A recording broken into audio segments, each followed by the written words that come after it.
This program is made possible by generous support from China City, with locations in Oak Harbor, Freeland, and Mill Creek, Washington, as well as these local businesses.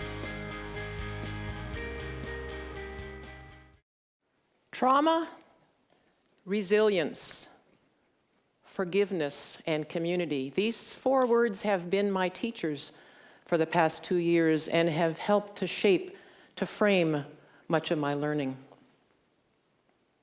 Most of my career as an educator was spent advocating for children whose voices had been silenced by poverty, by racism, by the trauma of violence. And I hoped in retirement I would continue that work, maybe somewhere in Africa. Starting in 2009, I traveled back and forth to East Africa 6 times and helped to build a school in rural Uganda. The school was finished, but I wasn't done with that part of the world. I felt called to go to Burundi to work with a team of African peace builders who are working tirelessly throughout the region to help heal the trauma and wounds of war. Now, Burundi is a tiny country in the heart of the African continent, and for years its people have suffered the ravages of war and civil unrest. And it's far from over if the last 10 months are any indication.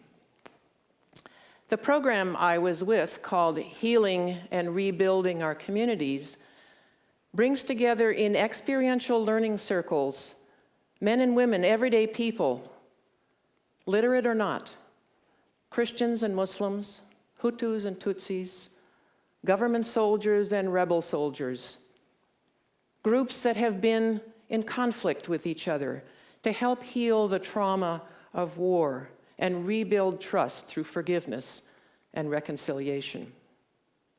Powerful work, and some of the most meaningful that I've ever been involved in.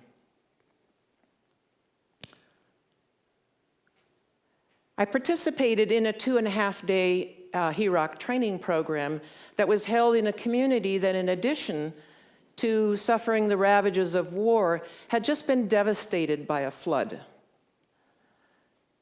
Group members shared their experiences of trauma, and I witnessed the healing that comes from telling one's own story. I also witnessed the power of forgiveness in the rebuilding of community. One woman, battered and bruised, in too much pain to sit on the benches, settled herself on the floor. In the flood, her mud brick house had collapsed on her and her family, killing one of her children. Her only words, "I need to be here. I have no place else to be." A man and a woman were paired in a trust walk. She, a Tutsi, had witnessed him, a Hutu, killing some of her family members. Her only words, "I cannot trust him unless I forgive him." In addition to the 25 community members present, there were at least 5 children under the age of 3. His only words, "Alleluia, Alleluia." I witnessed the resilience that comes from the interdependence of community. I also went out into the schools to talk with teachers and children about their experiences of trauma. In this 11-year-old's words, written here in Kirundi, "My sister hanged herself so she wouldn't get raped by the soldiers."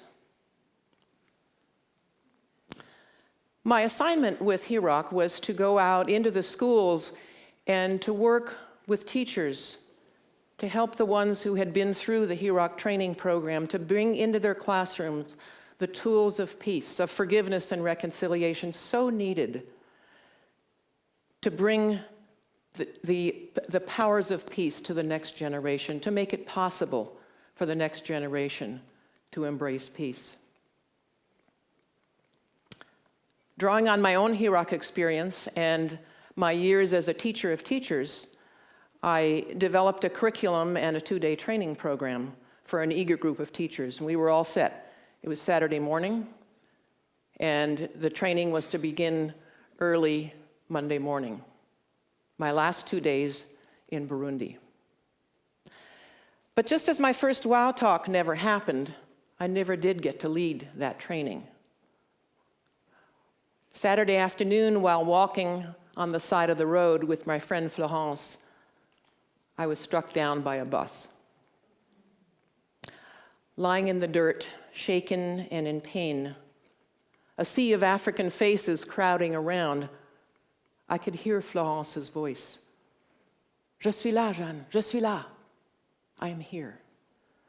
Thank God I wasn't alone.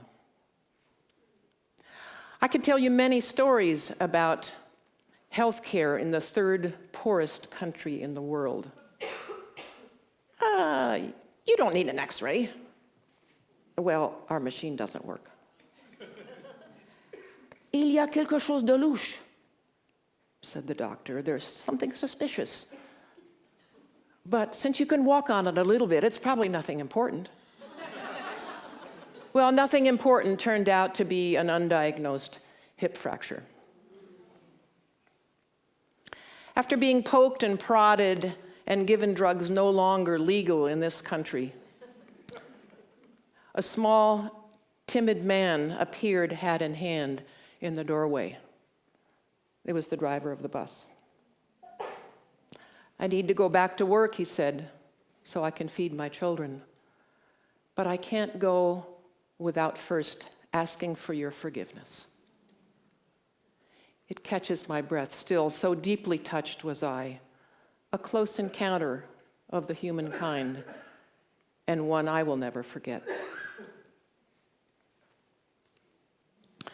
Florence and Adrien brought me back to my room and fed me, and Florence climbed into my bed for the night.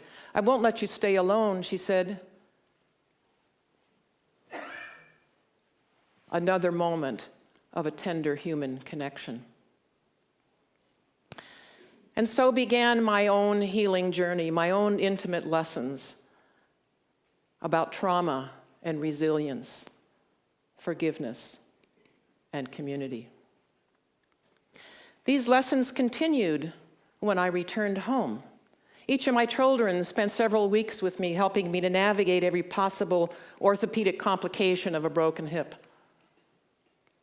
My oldest son, to distract me from the boredom of multiple hospital stays, made a video on his cell phone, ending with me standing, finally, in my yard, spontaneously quoting Albert Camus, "In the midst of winter, there is in me an invincible spring." My community, this community, surrounded me. Every day for a month, someone was on call to put my socks on, to take me for a blood draw, to get groceries, or simply to share a cup of tea. What a gift to learn to ask for help. I, unaccustomed to needing anyone, still cherish those moments of vulnerability and connection. I'm humbled and grateful for the lessons I learned about trauma healing from my work in Burundi and from my own experience. Lessons of interdependence, of asking for help, of forgiveness, of vulnerability, of the gifts of community. The people of Burundi so beautifully modeled those lessons for me, and I continue to discover their power for myself. Please hold Burundi in your thoughts as they struggle with the current violence. I'm connected to the people there. I feel their pain. As they say in Kirundi, amahoro. May there be peace between us in this encounter. Amahoro.